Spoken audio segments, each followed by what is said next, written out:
who's more likely? It's not the fact I've got 15 people in for training. They're all, some have left. That's a surprise. Actually, primary breadwinners. You should know if somebody is the primary breadwinner, because that makes them a special individual. That means they are at high risk of life shocks. Super high risk. Because they are, also their DVS check delays are a real problem to these people.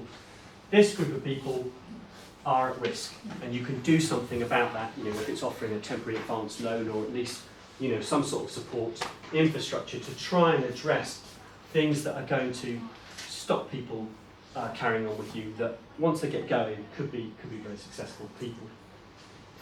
As we've already identified, younger candidates, broadly speaking, are not going to stay as long and not going to be as committed as the older ones. And job board applicants, as we've already seen, versus any referral source, and I was talking to some of you in the room there, what you can do with any job board applicant is say to them, oh, do you know a friend? Because that referral will be better than the next job board applicant that you have. A referral from even an unqualified source can be better than a direct applicant. So, non-test takers. So what I mean here is people, and it may not just be the assessments, but we've been doing a test in London where there's high rejection of turning up for interview, 70-odd% in many cases, and hopefully you don't suffer from that. You may do. I hear people telling me they 100% no-shows. You set aside the whole of the next day, 10 interviews, nobody turns up.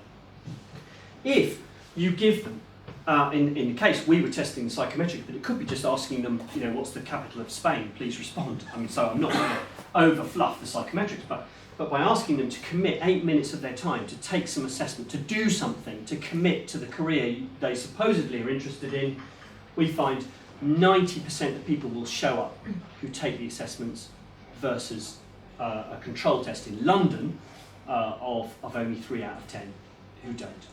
Very interesting. Now, not everybody will take it, so you have to often remind them and so on to take the test, but asking them to do something, of course I might say, oh, it should be the psychometrics, but I would say asking them to do something, whatever it is an interesting test for those kind of volume recruitment sources. Qualified carers do not stay as long as people you select from the community and train yourself. Very interesting. So I know a lot of you will think, oh, there's a qualified carer or support worker. There they are, get them. And they're tackled in the car park and dragged into your office. But they don't, over time, stay as long because they are committed to the sector more than you. If you find people and they trained by you, there's more of an emotional commitment to you as an employer. So I know it's harder, but finding and growing your own will beat just going for qualifieds.